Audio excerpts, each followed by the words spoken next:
퇴직금 들고 동남아 간 55세 가장, 4년 만에 생활비 파산 위기. 안녕하세요. 혹시 여러분도 은퇴 후에는 동남아 가서 여유롭게 살고 싶다라는 생각 한 번쯤은 해보셨나요? 저렴한 물가, 따뜻한 날씨, 그리고 자유로운 분위기. 솔직히 딱 들어봐도 매력적이잖아요. 그런데 정말 이게 다일까요? 막상 현지에서 지내보면 여러 가지 복병을 만나게 됩니다. 처음에는 퇴직금만 있으면 되겠지? 하다가 어느 날 갑자기 생각지도 못한 곳에서 돈이 센다거나 낯선 환경에서 외로움을 겪는다든가 하는 식으로 말이죠. 오늘은 실제로 퇴직금 들고 동남아에 갔다 4년 만에 생활비 파산 위기에 처했다는 55세 가장의 이야기를 통해 은퇴 준비에 대해 생각해 보려고 합니다. 어떻게 하면 내 소중한 퇴직금과 노후 자금을 지켜낼 수 있을까? 정말로 해외 생활이 나에게 맞을까? 같은 고민이 있으신 분들께 도움이 되는 정보를 전해드릴게요. 제가 알게 된 사례 중에서 여러분께 소개하고 싶은 이야기가 세 가지 있는데요.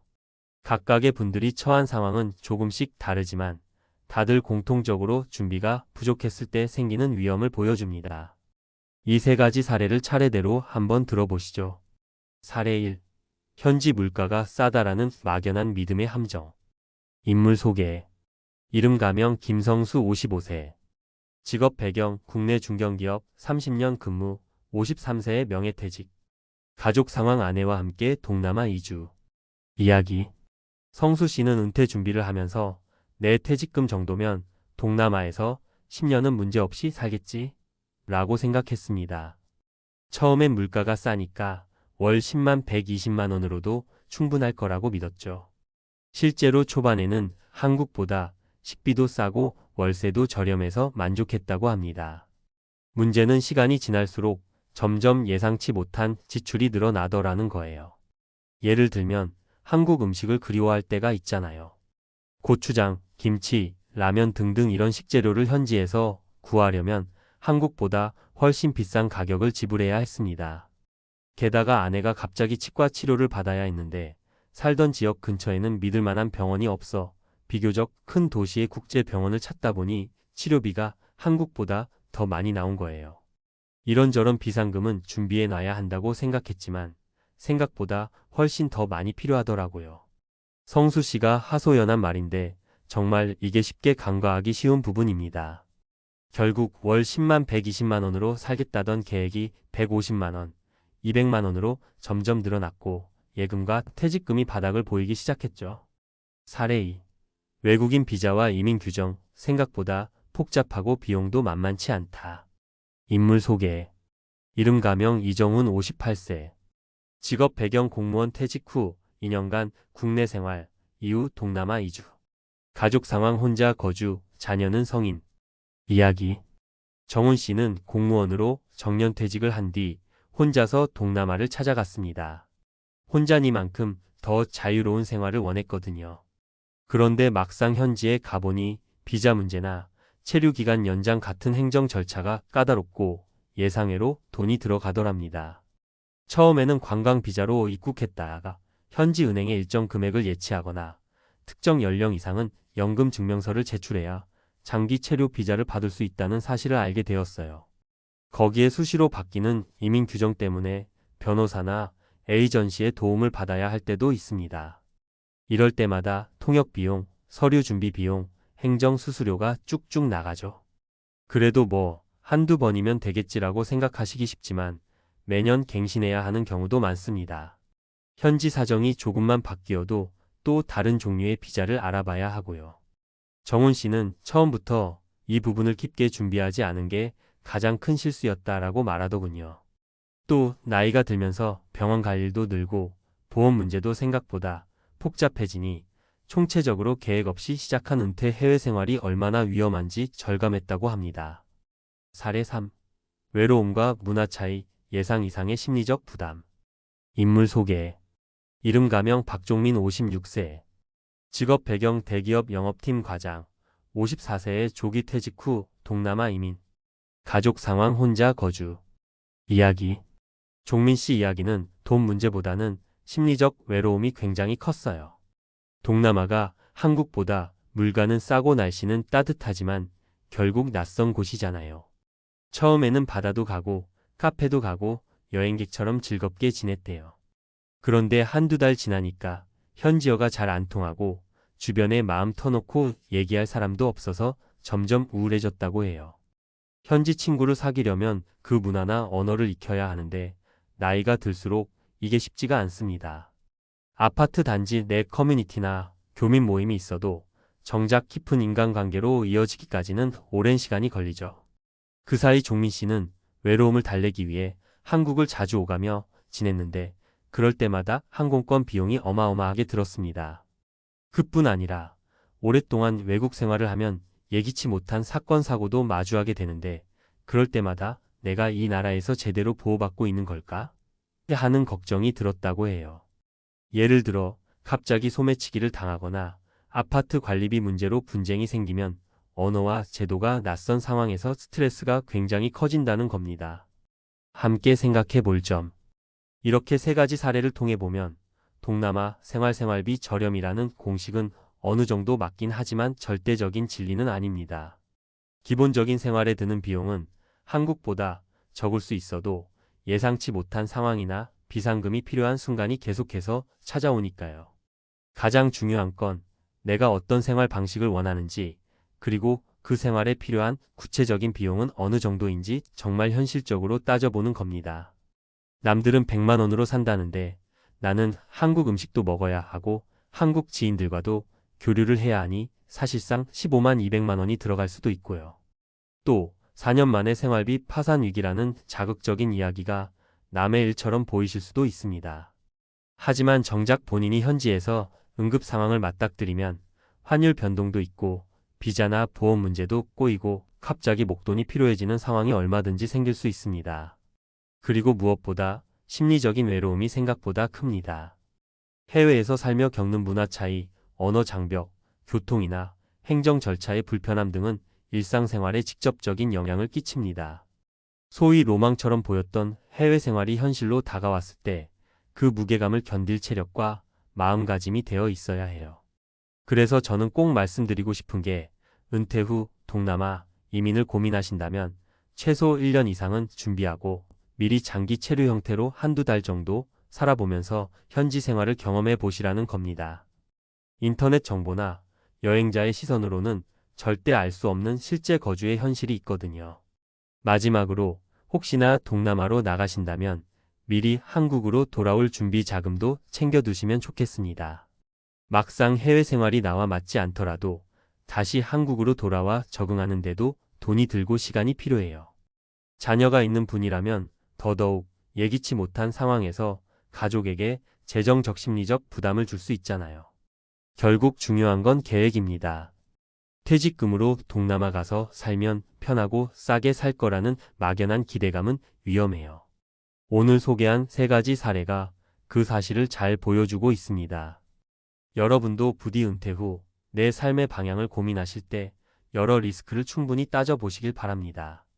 퇴직금 들고 동남아 간 55세 가장, 4년 만에 생활비 파산 위기 라는 이야기가 그냥 자극적인 낚시로만 끝나는 게 아니라 실제로 우리에게 유용한 교훈이 되길 바랍니다. 노후 자금은 우리의 남은 인생을 지탱해줄 굉장히 중요한 생존 비용이니까요. 그만큼 신중해야 한다고 생각합니다. 오늘 제 이야기가 조금이라도 참고가 되셨으면 좋겠고 혹시라도 은퇴 후 동남아나 다른 해외 거주를 고민 중이시라면 꼭 한 번 더 치밀하게 준비해 보시길 권장드립니다. 언제나 가장 중요한 건 내가 정말 원하는 삶은 무엇인지, 그리고 그걸 지탱할 재정적, 정신적 기반이 충분한지 스스로에게 솔직히 물어보는 일이니까요. 감사합니다. 일만 하다 죽을 건가 싶었습니다. 솔직히 말하면 저도 예전에는 매일 출근길에 이런 생각을 했어요. 내가 이렇게 평생 부려지다 죽겠구나. 출근길 지하철 손잡이를 잡고 멍하니 서서 문득 이게 뭔 재미인가 싶어지면 한숨이 나왔습니다. 누구에게도 털어놓지 못하는 그 지겨움이란 게 있잖아요. 특히 50대가 되면 몸도 예전 같지 않고 애들은 다 커가는데 돈은 여전히 필요하고 회사에서는 젊은 친구들 치고 올라오고 다들 알잖아요? 그 무거운 느낌. 저도 그래서 한때는 은퇴하면 속이 다 시원하겠다는 생각을 자주 했습니다. 내 시간을 내가 쓴다는 게 얼마나 달콤할까. 그래서 퇴직하신 선배들 보면서 부럽기도 했어요. 근데 현실은 다르더라고요. 코로나가 한창이던 때 기억하시죠? 회사에서도 재택이다 뭐다 해서 저도 한 달 넘게 쉬었습니다. 남들은 꿀이지 뭐 했는데 전 아니었어요. 처음 며칠은 좋았어요. 늦잠도 자고 넷플릭스 보고 라면 끓여 먹고. 근데 일주일 지나니까 이상하더라고요. 하루 종일 누워 있는데 마음이 너무 답답한 거예요. 밖에도 못 나가니 더 답답했고 누워 있으면서도 자꾸 나는 지금 뭐 하는 거지? 라는 생각이 들었어요. 사례 하나 말씀드릴게요. 제 친구 경수 얘기입니다. 54세, 택배 일 하다가 허리 다쳐서 병가 내고 2달을 집에 있었어요. 처음에는 누워 있는 게 너무 편하고 좋았다는데요. 근데 한 달 넘으니까 부인이랑 말다툼이 늘고 애들은 눈치 주고 본인도 자존감이 바닥으로 떨어졌대요. 자기가 벌어오던 돈이 끊기니까 눈치가 그렇게 보이더래요. 결국 의사한테 허리 좀 나으면 바로 다시 일 나가겠다고 하더군요. 본인이 이래야 내가 집에서 큰 소리라도 치지라고 털어놨는데 그 말이 너무 와닿았어요. 저도 그랬습니다. 한 달 놀아보니 좋을 줄 알았는데 내가 필요 없는 사람 같구나라는 생각이 들더라고요. 회사에서 전화 한 통 없는 거, 동료들도 연락 없는 거. 처음에는 해방인 줄 알았는데 시간이 갈수록 소외감이 컸어요. 그래서 깨달았습니다. 일한다는 게 단순히 돈만 벌어오는 게 아니구나. 내가 사회에서, 조직에서 필요한 사람이라는 증거였던 거예요. 그게 사람이 살아가는데 꽤 중요한 감정이더라고요. 두 번째는 우리 누님 얘기입니다. 57세에 조기퇴직하고 이제부터 여행 다니고 즐기면서 살 거야. 라고 큰 소리쳤어요. 첫 해는 진짜 즐기더라고요. 제주도도 가고 유럽 패키지도 다녀오고. 근데 1년 정도 지나니까 돈이 문제더라고요. 여행도 돈 있어야 가죠. 결국 집에서 할 게 없어지니까 우울증 비슷하게 와서 병원 다녔어요. 요즘은 동네 마트에서 알바하시는데 그거라도 나가니까 사람이 훨씬 밝아졌어요. 일하면서 사람도 만나고 돈도 벌고. 누님이 하는 말이 이리 귀찮아도 사람 사는 데는 필요하다더라고요. 세 번째 얘는 저희 동네 슈퍼 사장님입니다. 62세인데 사실 집도 있고 자식들도 다 결혼해서 생활비 대주는데 굳이 슈퍼 안 해도 돼요. 근데 매일 문 열고 사람들 오면 얘기하고 계산하고. 왜 하시냐고 물었더니 그냥 집에 있으면 병나. 여기 나와서 사람들 보고 얘기라도 해야 내가 살아있는 것 같아라고 하시더라고요. 결국 사람은 필요한 존재로 살아야 한다는 걸 깨달았습니다. 누군가 나를 기다려주고 내일이 있어야 내가 나를 존중할 수 있더라고요. 저는 그걸 코로나 한 달 쉼표에서 정말 뼈저리게 배웠어요. 그래서 요즘은 생각이 바뀌었습니다. 일만 죽어라 하는 게 아니라 일하면서 가끔 쉬어야 행복하다. 예전에는 돈만 있으면 그냥 놀 거야 이랬는데 이제는 내 몸이 내 시간이 허락하는 한 일은 계속하자. 그게 나를 살게 한다는 생각을 해요. 전문가들도 이런 얘기를 합니다.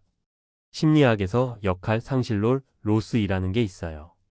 은퇴하면 갑자기 내가 했던 역할이 다 사라지고 정체성 위기가 온다고요. 평생 가장, 직원, 사장, 기사로 살던 사람이 갑자기 그냥 집에 있는 사람이 되면 자존감이 무너진다고 해요. 실제로 은퇴 후 우울증 비율이 높다는 연구도 있잖아요. 또 하나, 인간관계 이론 중에 사회적 교환 이론이라는 게 있어요. 사람 관계도 기브 언드 테이크인데 내가 주는 게 없으면 받는 것도 줄어든다는 거죠.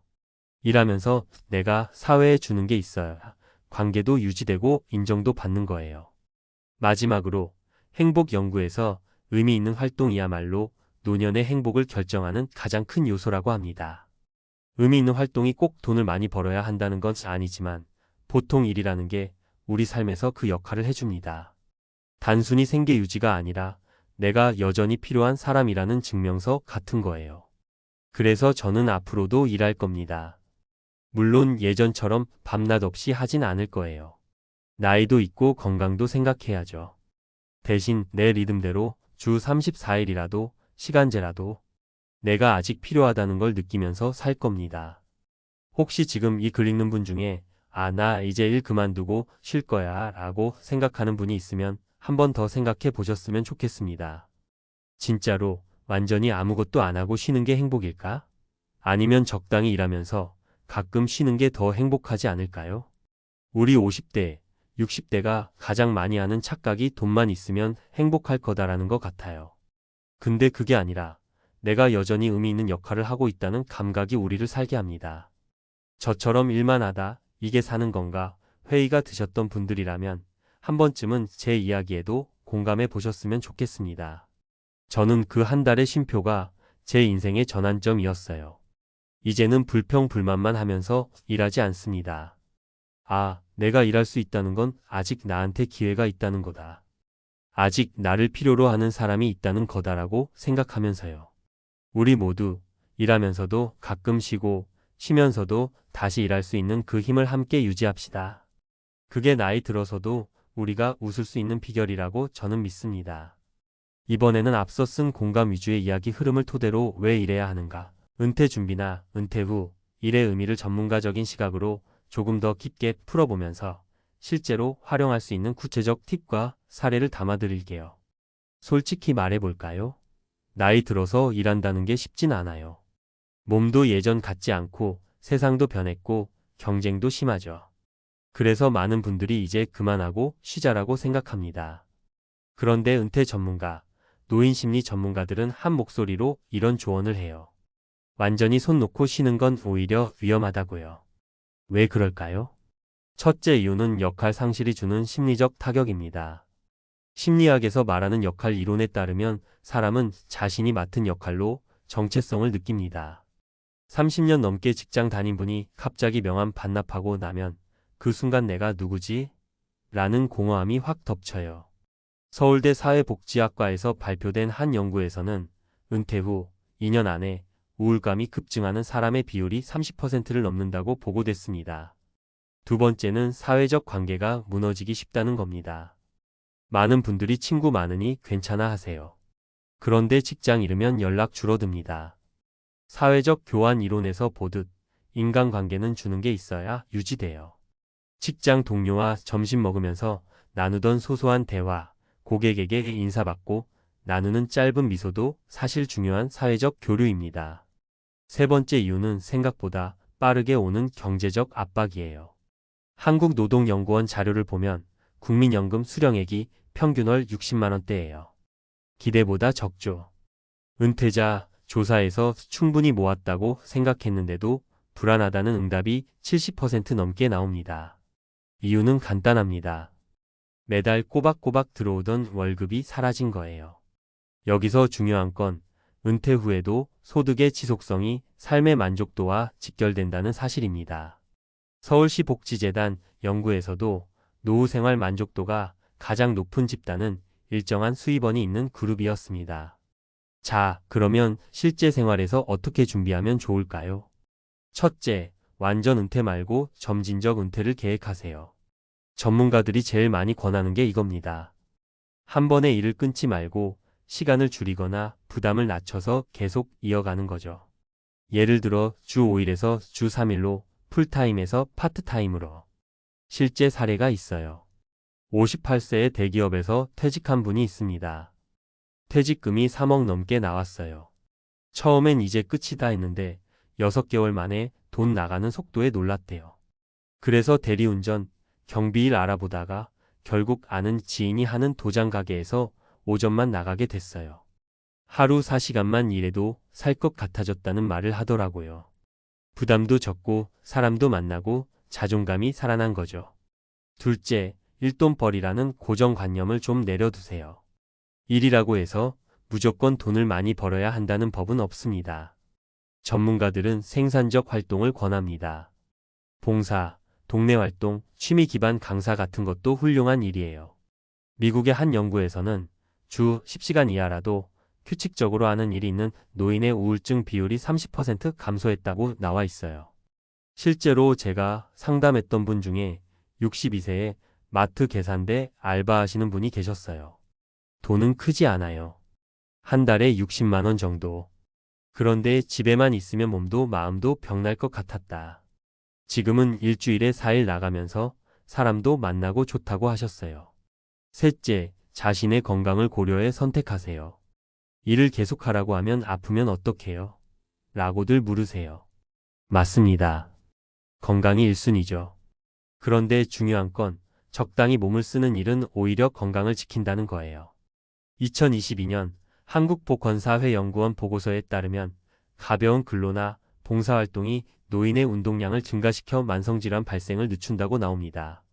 너무 무리하지 않으면서 몸을 움직이고 사회와 관계 맺는 일이 장수의 비결이 될 수 있어요. 넷째, 준비를 너무 늦추지 마세요. 은퇴 직전에 이제 뭐 하지? 고민하면 선택지가 좁아집니다. 전문가들은 보통 50대 초중반부터 계획하라고 합니다. 구체적인 팁을 드리면 50대에는 하고 싶은 일 리스트를 써보세요. 주변의 구인 공고를 관찰해 보세요. 파트타임, 자영업, 프랜차이즈 등 재취업센터, 시니어 클럽, 구청 일자리과 등도 상담 받아보세요. 건강검진 받고 본인 체력의 한계를 객관적으로 보세요. 마지막으로 은퇴 후 내가 할 일은 없다는 두려움이 가장 큽니다. 그런데 현실은 조금만 눈을 돌리면 할 일은 아주 많습니다. 다만 젊을 때처럼 빡세게가 아니라 내 페이스대로 내 나이답게 일하는 걸 상상해야 해요. 정리하자면 저는 이렇게 말하고 싶어요. 일이 꼭 필요합니다.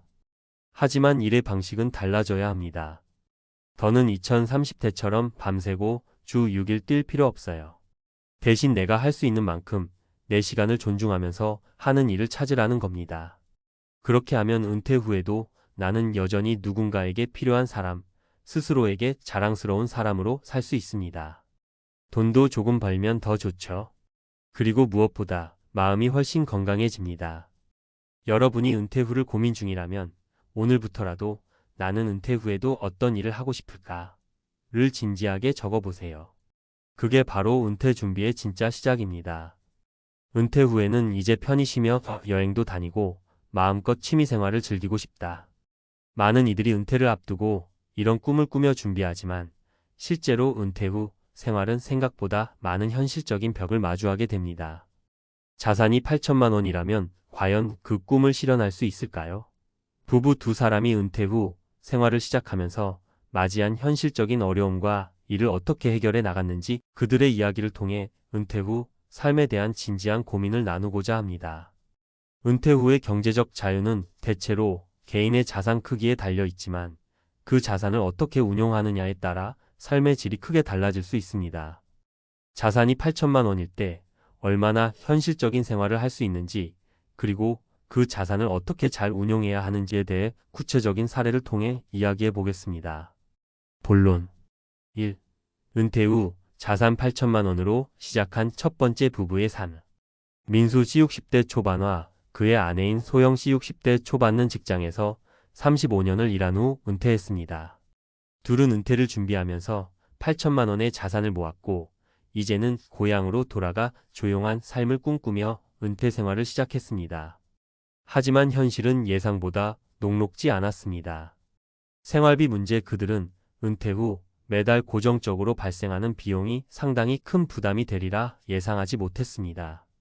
주택 유지비, 건강보험료, 식비 등 다양한 비용들이 생각보다 많이 들었습니다.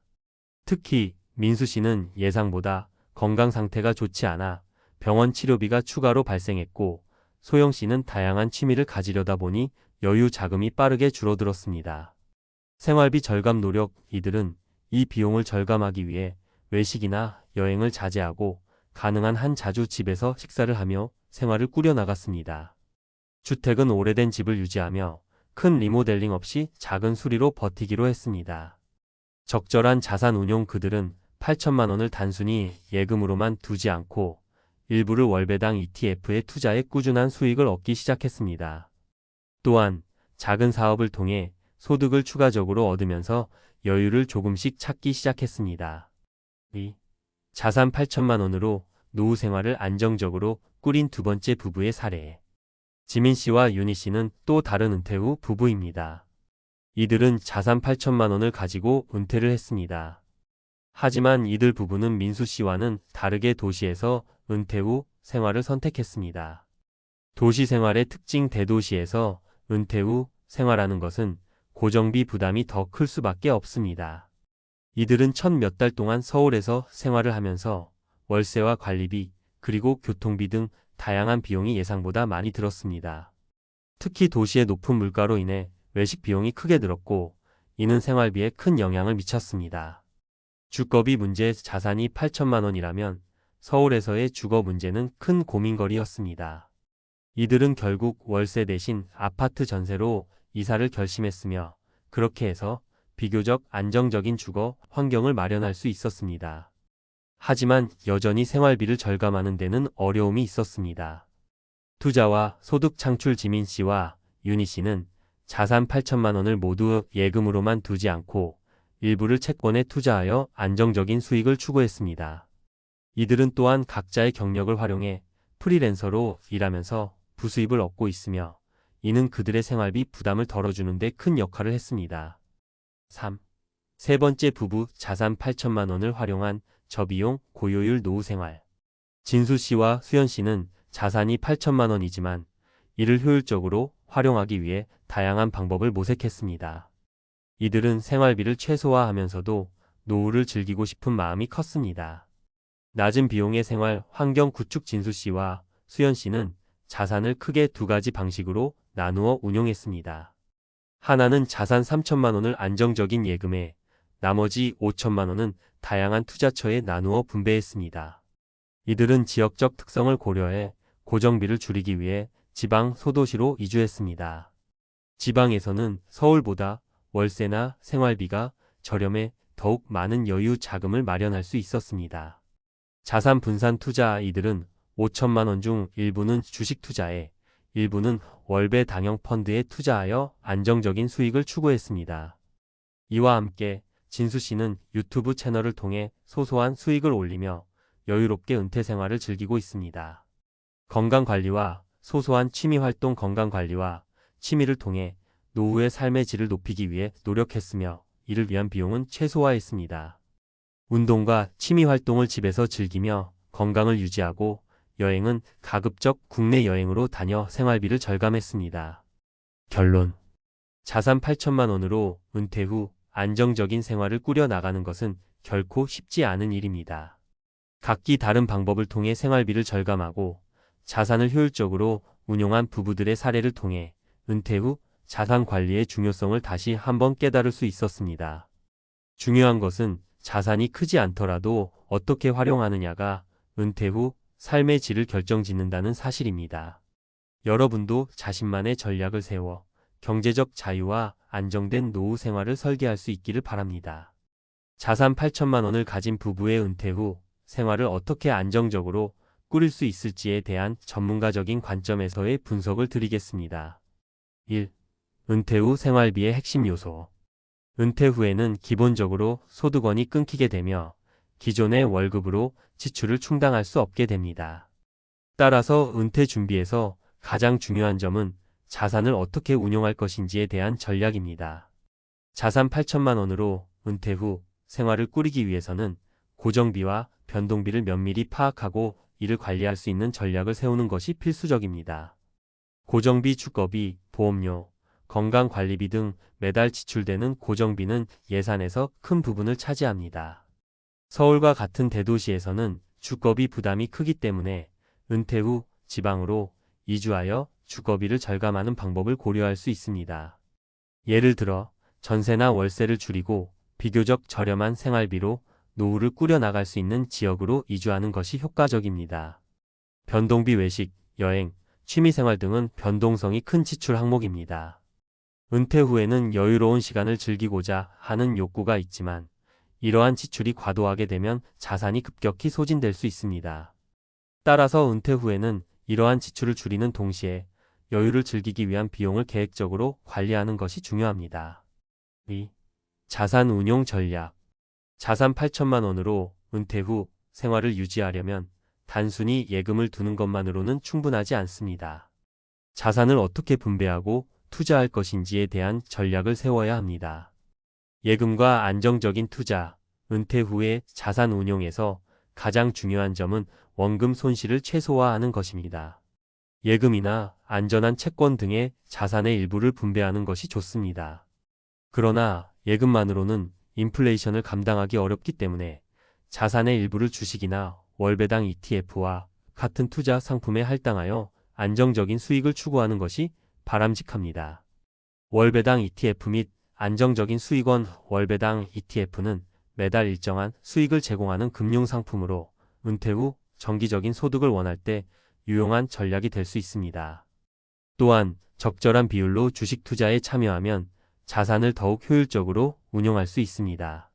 그러나 주식시장의 변동성도 고려해야 하므로 자산의 일부만을 주식에 투자하는 것이 좋습니다. 부동산 투자. 만약 부동산 시장에 대한 이해도가 있고 자산의 일부를 투자할 여유가 있다면 저금리 상황에서 임대 수익을 얻을 수 있는 부동산에 투자하는 것도 좋은 방법입니다. 그러나 부동산 투자 시 장기적인 시각에서 접근해야 하며 매매가 아닌 임대 수익을 목표로 하는 것이 중요합니다. 3. 건강관리 및 보험 전략. 은퇴 후 건강 문제는 예기치 않게 발생할 수 있는 큰 리스크입니다. 예상치 못한 병원비가 발생하거나 장기 요양이 필요한 경우에 대비하는 것이 중요합니다. 건강보험. 은퇴 후에는 고령화로 인한 의료비 부담이 증가할 수 있으므로 충분한 건강보험 가입 여부를 점검하는 것이 필요합니다.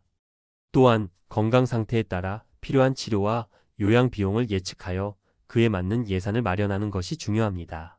생활비 절감 및 건강관리. 은퇴 후에 고정비를 줄이고 건강을 관리하는 방법을 병행해야 합니다. 예를 들어 규칙적인 운동과 건강한 식습관을 유지함으로써 의료비 부담을 줄일 수 있습니다. 이는 장기적으로 경제적 이점을 가져올 수 있습니다. 4. 부수입 창출 및 재취업 기회. 은퇴 후에도 생활비가 부족하거나 더 여유 있는 삶을 살고 싶다면 부수입 창출을 고려할 필요가 있습니다. 프리랜서 및 재취업. 은퇴 후 자산이 부족하거나 생활비가 예상보다 많이 드는 경우 그동안 쌓은 경력을 활용하여 프리랜서로 활동하거나 임시직 일을 찾는 것이 가능합니다. 예를 들어 전문 기술이나 경영 경험을 살려 컨설팅 일을 하거나 아르바이트를 통해 추가적인 소득을 올리는 방법이 있습니다. 온라인 비즈니스 및 콘텐츠 창작. 유튜브, 블로그, 온라인 마켓 등을 활용한 부수입 창출도 고려할 수 있습니다. 은퇴 후 자신이 좋아하는 취미를 바탕으로 유튜브 채널을 운영하거나 직접 만든 상품을 온라인으로 판매하는 등의 방법을 통해 지속적인 소득을 창출할 수 있습니다. 5. 노후 준비의 핵심. 지속 가능한 자산 관리. 은퇴 후 가장 중요한 것은 자산의 지속 가능성을 유지하는 것입니다. 자산 8천만 원이 시간이 지나면서 줄어들지 않도록 계획적으로 운용하는 것이 필수적입니다. 이에 따라 은퇴 후 1년 단위로 자산을 점검하고 필요시 자산 배분 전략을 조정하는 것이 필요합니다. 결론. 자산 8천만 원으로 은퇴 후 생활을 안정적으로 꾸리기 위해서는 먼저 고정비와 변동비를 면밀히 계획하고 자산을 효율적으로 분배하는 전략이 필요합니다. 예금이나 채권 같은 안전 자산을 중심으로 투자하되 일부는 주식이나 월배당형 ETF 등으로 꾸준한 수익을 추구해야 합니다. 또한 건강보험을 철저히 준비하고 필요한 경우 부수입을 창출할 방법도 고려해야 합니다. 무엇보다 자산이 소진되지 않도록 지속 가능한 자산 운용과 관리가 필수적인 점을 잊지 말아야 합니다. 많은 사람들이 이렇게 생각합니다. 집 한 채만 있으면 노후는 안전할 거야. 하지만 현실은 그리 간단하지 않습니다. 매달 꾸준히 들어오던 월급이 끊기고 예기치 못한 의료비와 생활비가 밀려오면 우리가 그렇게 의지하던 집 한 채는 더 이상 든든한 울타리가 되어주지 못합니다. 이런 상황은 갑자기 찾아오지 않습니다. 차근차근 준비하지 않은 채 50대 이후를 맞이하면 은퇴 후 삶은 예상보다 훨씬 더 가혹하게 다가옵니다. 은퇴 준비가 부족했던 분들의 이야기, 그리고 그들이 마주한 충격적 현실은 단순한 뉴스 속 이야기가 아닙니다. 우리 주변, 아니 어쩌면 우리 자신의 미래일 수도 있습니다. 집 한 채만 믿었던 은퇴, 그리고 그 뒤에 찾아온 현실. 많은 사람들이 은퇴 후의 삶을 낭만적으로 그립니다. 집 한 채만 있으면 노후는 걱정 없어. 아이들이 크면 돈 쓸 일도 줄겠지. 하지만 현실은 우리가 그렸던 장밋빛 그림과는 다릅니다. 월급이 끊기자마자 찾아오는 것은 경제적 자유가 아니라 예기치 못한 고정비의 압박, 예상치 못한 건강 문제, 그리고 점점 줄어드는 자산의 위태로움입니다. 오늘은 은퇴 준비의 중요성을 이야기하며 집 한 채에만 의존했던 사람들이 경험한 세 가지 사례를 통해 이 문제를 더 깊이 들여다보겠습니다. 사례 1집을 팔아서 해결하려고 했는데 그게 문제의 시작이었어요. 서울에서 30년 넘게 공무원으로 일했던 어 씨는 은퇴 후 노후가 안정적일 거라 믿었습니다. 집 한 채는 물론이고 자녀들이 다 크고 나니 큰돈 쓸 일이 없을 줄 알았죠. 하지만 은퇴 후 몇 년이 지나자 갑작스럽게 아내의 건강 문제가 생기면서 막대한 의료비가 들기 시작했습니다. 처음에는 적금을 깨고 해결했지만 돈이 부족해지자 결국 살던 집을 팔기로 했습니다. 그러나 부동산 시장이 냉각기에 접어들면서 예상보다 낮은 가격에 집을 팔아야 했고 시세 차익으로 새로운 집을 마련하기는커녕 월세살이를 해야 하는 상황이 되었죠. 그 이후에는 매달 고정적으로 나가는 월세 비용이 부담이 되어 일상생활조차 힘들어졌습니다. 어 씨의 경험은 우리에게 중요한 교훈을 줍니다. 자산은 단지 보유하는 것만으로 안정감을 주지 않습니다. 자산을 유지하고 필요할 때 현금화할 수 있는 능력과 계획이 없다면 한순간에 모든 것이 무너질 수 있다는 점을 보여줍니다. 사례 2 은퇴 후는 여행 다니면서 즐길 줄 알았는데 이건 생존이더라고요.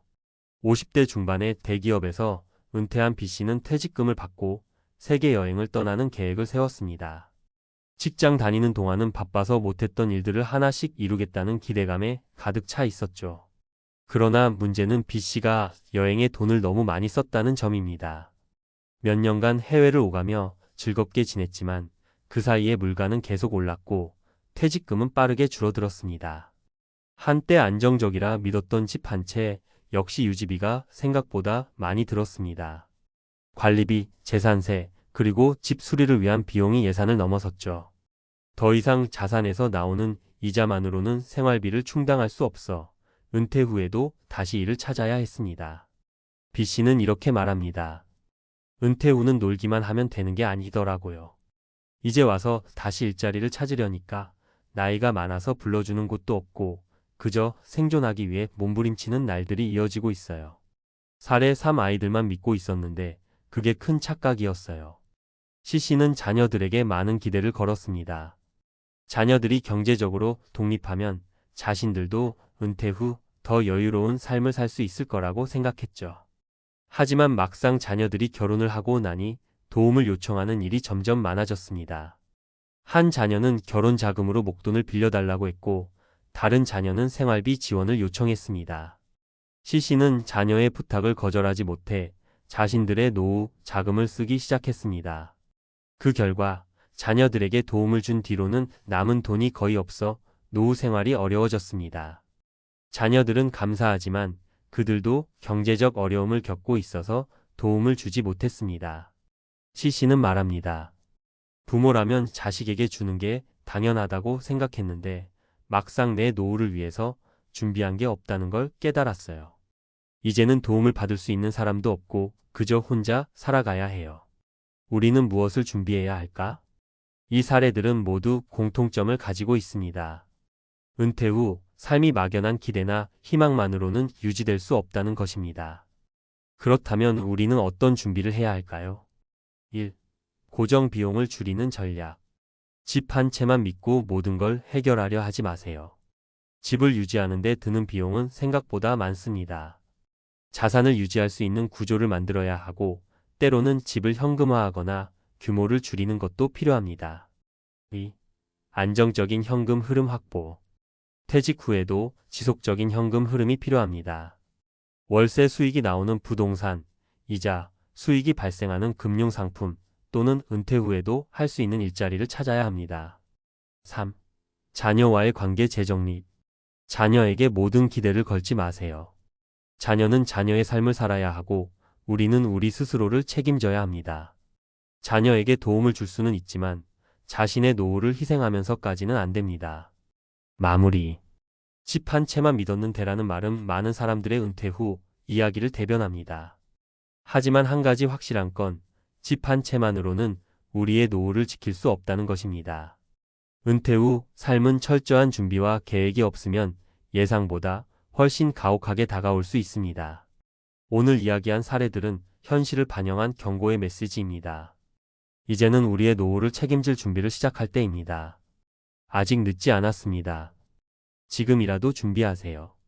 그렇지 않으면 우리의 미래는 우리의 기대보다 더 비참할 수 있습니다. 앞서 살펴본 집 한 채만 믿었던 은퇴, 그리고 그 뒤에 찾아온 현실에 대한 이야기를 좀 더 깊이 파고들어 보려 해요. 많은 분들이 나는 그래도 집 한 채 있으니까 괜찮겠지라는 생각을 하시는데 막상 은퇴하고 보니 고정 수입이 끊기고 집값이 생각만큼 오르지 않거나 유지비가 만만치 않아서 난처해지는 경우를 자주 봅니다. 게다가 집을 급하게 팔아서 생활비를 확보하려다 보니 시세보다 훨씬 낮은 가격에 매도하게 되기도 하고요. 사실 부동산을 자산으로 갖고 있다는 것과 은퇴 후 실제로 그 자산을 현금처럼 활용할 수 있다는 건 전혀 다른 문제거든요. 이전에 소개해드린 세 가지 사례를 잠깐 되짚어 볼게요. 첫 번째 사례는 아내의 병원비로 갑자기 큰 돈이 필요해 집을 급매로 팔아야만 했던 어씨 이야기였죠. 두 번째 사례는 퇴직금을 충분히 모았다고 믿고 세계 여행을 갔다가 생각보다 빨리 자금이 소진되어 버린 B씨였습니다. 세 번째 사례는 자녀에게 결혼 자금이나 생활비를 과도하게 지원하다가 정작 본인의 노후 자금을 고갈시킨 C씨였고요. 이 세 분이 겪은 상황은 제각각이지만 그 밑바탕에는 비슷한 함정이 깔려 있습니다. 나는 그동안 일을 오래 했고 집이 있으니 괜찮을 거야. 자녀들이 커서 결국 도움을 주겠지. 라는 막연한 기대와 안심이죠. 하지만 막상 은퇴 후에는 갑자기 의료비가 들 수도 있고 예상치 못했던 수리비가 나갈 수도 있으며 집값이 기대보다 오르지 않을 수도 있습니다. 또 자녀들이 제각기 어려움을 겪는 상황이라면 부모에게 생활비나 용돈을 드릴 수 있는 여력이 사실상 없는 경우가 대다수예요. 그럼 어떻게 하면 이런 난관을 미리 피할 수 있을까요? 제가 자주 드리는 조언은 크게 세 가지로 요약할 수 있습니다. 1. 고정비용 가능하면 최소화하기. 먼저 은퇴하고 나면 월급이 더 이상 들어오지 않으니 당연히 고정비용부터 줄여야 합니다. 집 한 채를 지키겠다는 것 자체가 엄청난 집착이 될 필요는 없어요. 물론 살던 집에서 계속 편안하게 사는 것도 중요하지만 그게 내 재무 상황을 압박한다면 차라리 조금 작은 집으로 옮겨서 유지비를 낮추고 남은 차액을 현금으로 확보하는 편이 현명할 수 있습니다. 간혹 우리 집이 좋은 위치에 있으니까 나중에 많이 오를 거야 라고 믿고 발목을 잡는 경우도 많습니다. 물론 집값이 오르면 좋겠지만 그 시기가 내가 필요한 때와 맞아떨어진다는 보장은 없어요. 재산이 불어날 것이라는 막연한 미래 가치에만 의존하기보다는 은퇴 시점에 내게 가장 필요한 현금 흐름을 만들어내는지 냉정하게 판단해 보셔야 합니다. 2. 안정적인 현금 흐름 꼭 고민하기. 안정적인 현금 흐름이라는 말은 정말 수도 없이 들으셨을 텐데요. 결국 은퇴 후에는 월급 대신 다른 방식의 수입원이 필요합니다. 요즘은 전세나 월세를 놓아도 세입자 구하기가 쉽지 않을 때가 있고 주식 배당금이나 채권 이자만으로는 생활비가 넉넉하지 않을 수 있어요. 그래서 어떤 분들은 소자본 창업을 고려하시거나 은퇴 후에도 파트타임으로 일할 수 있는 직업을 찾기도 합니다. 아니 은퇴했는데 또 일해야 되나? 라고 생각하실 수도 있지만 현실은 그렇지 않아요. 100세 시대라고 하잖아요. 60에 은퇴한다고 가정해도 앞으로 3040년은 더 살아야 합니다. 마냥 쌓아둔 돈을 쓰면서 보내기에는 기간이 너무 길고 물가 상승도 무시 못합니다. 오히려 반대 개념을 받아들여서 내 취미나 특기를 살려 좀 더 편안한 형태로 일하면서 살아가는 게 더 안전하고 또 의미 있기도 합니다. 3. 자녀와의 재정 문제, 미리 솔직하게 대화하기. 부모와 자녀 간의 돈 얘기는 참 민감합니다. 부모라면 자녀에게 주는 게 당연하지 않냐? 라고 생각할 수도 있지만 그게 내 노후 자금을 갉아먹는 수준이라면 이야기가 달라집니다. 자녀 입장에서도 어릴 때 부모님께 받은 혜택을 보답하고 싶어도 현실적으로 여유가 없으면 부담만 커질 뿐이죠. 중요한 건 서로 어떤 상황인지 솔직하게 대화하는 거예요. 우리 집 재정 상태가 이렇고 내가 너희한테 이 정도는 지원해 줄 수 있을 것 같다. 하지만 내 노후도 준비해야 하니 너무 큰 기대는 말아라라고 미리 이야기를 하는 거죠. 이것이 결코 자녀를 버리는 행동이 아닙니다. 오히려 부모가 스스로의 노후를 잘 준비해 놓으면 나중에 자녀가 부모를 걱정해야 할 일이 줄어들잖아요. 가족 모두에게 이익이 되는 일이에요. 추가로 생각해 볼 점들. 의료비나 돌발 비용에 대한 대비 연령이 올라갈수록 예상치 못한 의료비가 크게 발생할 수 있어요. 실손보험, 건강보험, 간병보험 같은 것들을 적극적으로 검토해 보시기 바랍니다. 퇴직 후 사회관계망 유지 막상 은퇴하고 나면 회사 동료나 사회적 네트워크가 자연스럽게 끊어져서 정보도 얻기 어렵고 외롭다는 느낌을 받기 쉽습니다. 사람과의 관계가 끊어지면 건강에도 좋지 않거든요. 본인이 좋아하는 취미 모임이나 지역 사회 단체에 적극적으로 참여하시는 게 좋습니다.